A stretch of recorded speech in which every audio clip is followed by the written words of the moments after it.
Bonjour à tous, j'espère que vous allez bien.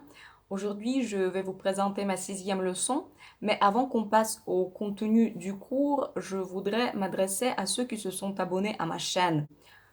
Je sais que vous n'êtes pas nombreux, mais je tiens quand même à vous dire merci. Je vous remercie du fond du cœur. Vous voyez bien que je suis loin d'être une vraie youtubeuse.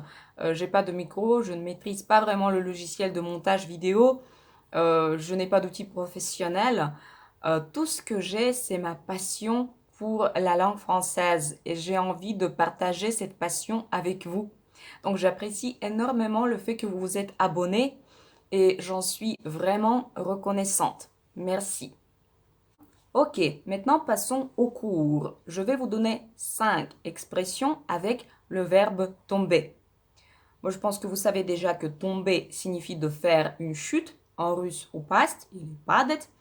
Et je vous rappelle également que tomber fait partie de ces verbes qui sont conjugués avec l'auxiliaire être et non avec l'auxiliaire avoir. Donc on ne dit pas j'ai tombé, tu as tombé, mais on dit je suis tombé, tu es tombé, il est tombé, elle est tombée, nous sommes tombés, vous êtes tombés, ils sont tombés, elles sont tombées. Et surtout, n'oubliez pas qu'en français, il faut que le participe passé s'accorde avec le sujet pour les verbes qui sont conjugués avec l'auxiliaire être.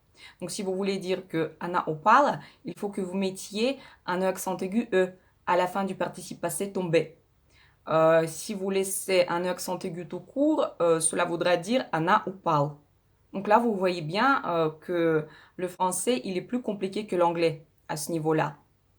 Maintenant, revenons aux expressions. Les 5 expressions dont je voulais vous parler, ce sont les expressions tomber dans les pommes, tomber à l'eau, tomber amoureux ou amoureuse de quelqu'un, tomber bien et tomber mal. Commençons par la première expression, tomber dans les pommes.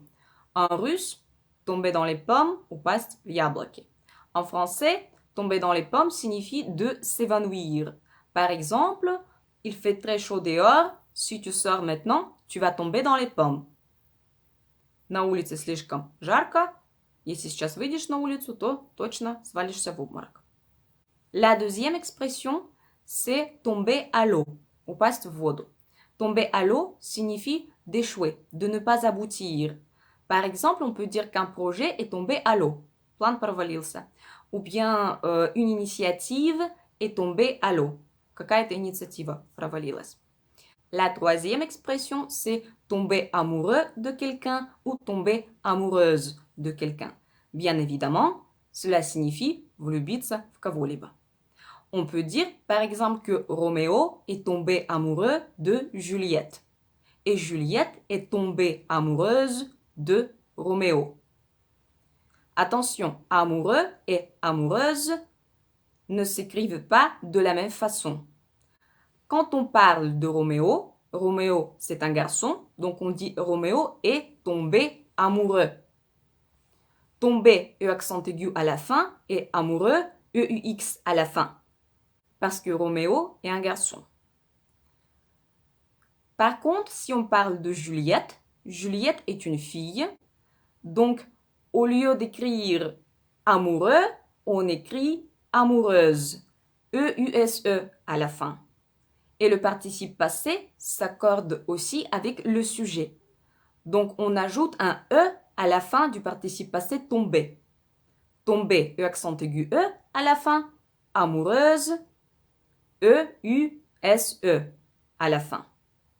Ensuite, tomber bien. On passe хорошо. Tomber bien signifie d'arriver au bon moment. Произойти в удачный момент. Быть кстати. Par exemple, ça tombe bien que tu m'appelles maintenant, parce que je voulais justement te demander quelque chose. Очень кстати, что ты мне сейчас звонишь, потому что я как раз хотел у тебя что-то спросить. Au contraire, tomber mal signifie d'arriver au mauvais moment. Упасть плохо значит быть не кстати. Par exemple, le confinement, ça tombe mal parce que je voulais justement partir en voyage. Изоляция не кстати, потому что я собирался отправиться в путешествие. cette liste n'est pas du tout exhaustive. Des expressions avec le verbe tomber, il y en a bien plus que 5. Donc je vous invite à faire vos propres recherches sur Internet. Vous pouvez vous servir de dictionnaire en ligne. Ensuite, les résultats que vous trouverez, les expressions que vous trouverez, n'hésitez pas à les mettre dans les commentaires. Pour aujourd'hui, c'est tout. J'espère que la leçon vous a été utile. Si c'est le cas, abonnez-vous à ma chaîne, likez mes vidéos et n'hésitez pas à me contacter pour des cours de français en ligne que je donne de façon individuelle. Merci et à bientôt!